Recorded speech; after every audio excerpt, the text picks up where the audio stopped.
ফিরে এলাম ব্রেকের পর। প্রেস কর্নারে এই মুহূর্তে সাইফ আলী খানের সম্বন্ধে কি খবর রয়েছে আপনাদের জানাবো। তবে তার আগে বলি যে ইতিমধ্যেই পাকড়াও করা হয়েছে সাইফ আলী খানের হামলায় ঘটনায় এক সন্দেহভাজন যুবককে। বান্দ্রা থানায় তাকে জিজ্ঞাসাবাদ করা হচ্ছে, কিন্তু আটক ব্যক্তি সাইফের হামলাকারী কিনা তা নিয়ে কিছু সংশয় রয়েছে। আশা করি তা কেটে যাবে। করিনা কাপুরের বয়ান ইতিমধ্যেই রেকর্ড করেছে পুলিশ। সাইফ আলী খানের শারীরিক পরিস্থিতি সংক্রান্ত কিছুক্ষণ আগে তার চিকিৎসকরা প্রেস কনফারেন্স করেছিলেন। তারা জানিয়েছেন, সাংবাদিকদের তারা জানিয়েছেন যে সাইফ আলী খান এখন আগের থেকে অনেকটাই ভালো আছেন। তিনি হেঁটেছেন, হাঁটাচলা করছেন, আগের থেকে অনেকটাই সুস্থ রয়েছেন সাইফ আলী খান।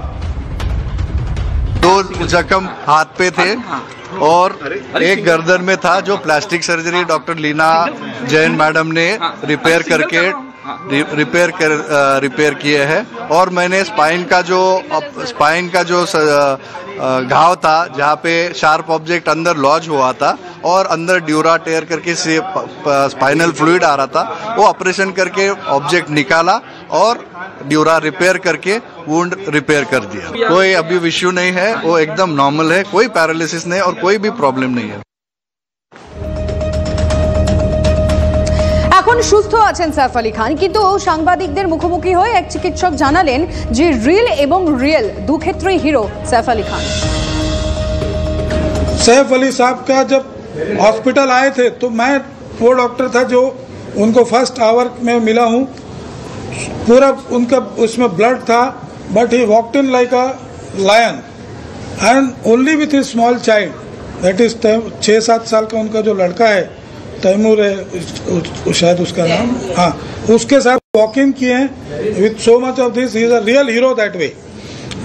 फिल्मों में हीरोगिरी करना वो सब ठीक है, बट ये घर में आपके ऊपर कोई अटैक हो रहा है एंड आप as a hero you have actually acted and you have come out with such a thing.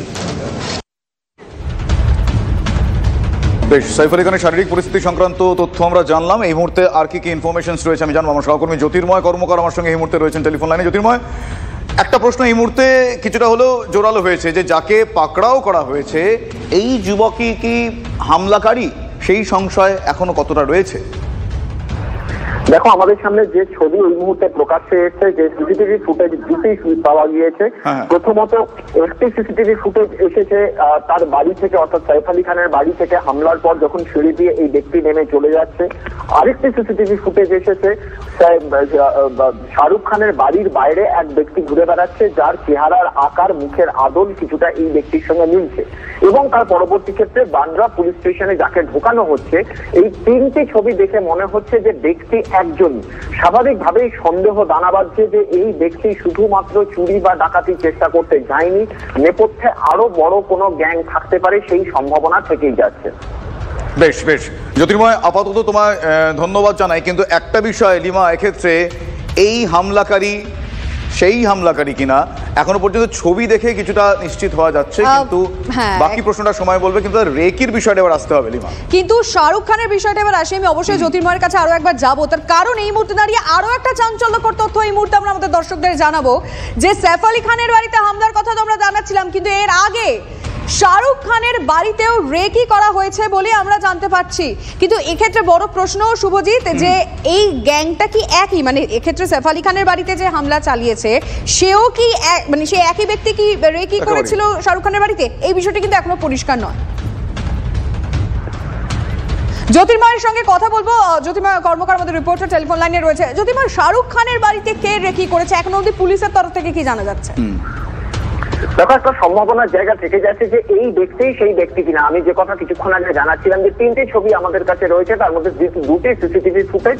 একটি সিসিটিভি ফুটেজ হচ্ছে সাইফ আলী খানের বাড়িতে সিঁড়ি দিয়ে নেমে যাচ্ছে এই ব্যক্তি, এবং শাহরুখ খানের বাড়ির বাইরে এক ব্যক্তি রেকি করছে। তাদের চেহারার আদল, মুখের আদল কিছুটা মিলছে, ফলত এই ব্যক্তি সেই ব্যক্তি কিনা সব থেকে বেশি গুরুত্বপূর্ণ প্রশ্ন হয়ে উঠছে।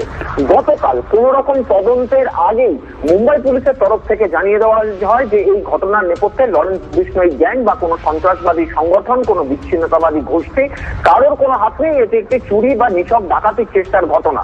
কিন্তু যে ঘটনাক্রম আমরা দেখতে পাচ্ছি তাতে কিন্তু প্রশ্ন থেকেই যাচ্ছে এবং সন্দেহ দানা বাঁধছে যে তাহলে কি লরেন্স বিষ্ণই গ্যাংয়ের যে হুমকি দেওয়া হয়েছিল, সেই হুমকি, অর্থাৎ যার আমরা দেখেছি যে বাবা সিদ্দিকী খুন হয়ে যাওয়া, সলমান খানের বাড়ির সামনে গুলি চলা, শাহরুখ খানকে শাসানি দেওয়া এবং তার পরবর্তী ক্ষেত্রে যেভাবে সাইফ আলী খানের ওপরে হামলার ঘটনা ঘটলো, তাকে ছুরি মারা হলো, এই প্রত্যেকটি ঘটনাকে যদি রিলেট করা যায় তাহলে কিন্তু কোনো বিচ্ছিন্ন চুরির ঘটনা বা ডাকাতির চেষ্টার ঘটনা কোনোভাবেই বলা যাবে না।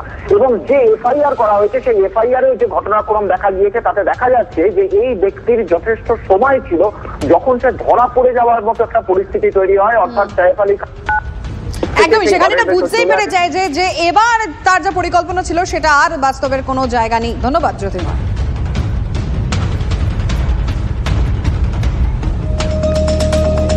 বেশ, এত কিছুর মধ্যেও কিছু আশার আলো থাকে।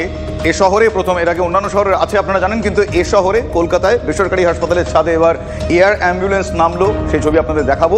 বাইপাসের ধারে এক বেসরকারি হাসপাতালের ছাদে এয়ার অ্যাম্বুলেন্সের সফল অবতরণ। শহর কলকাতায় প্রথম কোনো বেসরকারি হাসপাতাল এই উদ্যোগ সফলভাবে করতে সক্ষম হলো। রাজ্যে প্রথম কোনো হাসপাতালে শুরু হলো এই পরিষেবা। এবার থেকে নিয়মিত এয়ার অ্যাম্বুলেন্সের ব্যবহার করা যাবে। ইতিমধ্যেই প্রাথমিক অনুমতি পাওয়া গিয়েছে ডিরেক্টর জেনারেল অফ সিভিল এভিয়েশনের তরফ থেকে। হাসপাতালের ছাদে হেলিপ্যাড তৈরি হয়েছে। আশা করি আরও অনেকটা চিকিৎসা পরিষেবা উন্নততর হতে আরও এক ধাপ এগোতে পারবে এ রাজ্য, এ শহর। এই ছবি নিঃসন্দেহে সেই আশার আলোই নিয়ে আসছে।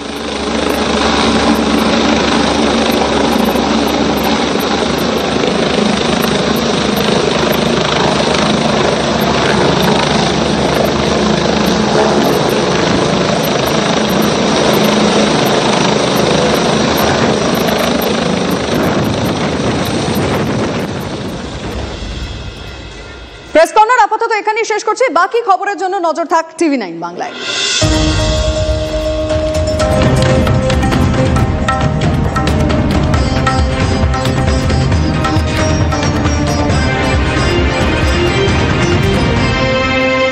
স্বর্ণালী কল্পনায় সব শাড়ি, রাজনৈতিক তরজায় টকশোয়ের হট্টগোলে হারিয়ে যায় কিছু গুরুত্বপূর্ণ খবর, দেশ বিদেশের না জানা খবর যা চমকে দেবে আপনাকে। সেই খবরই নিয়ে আসি আমি আপনার সামনে। আমি অনির্বাণ।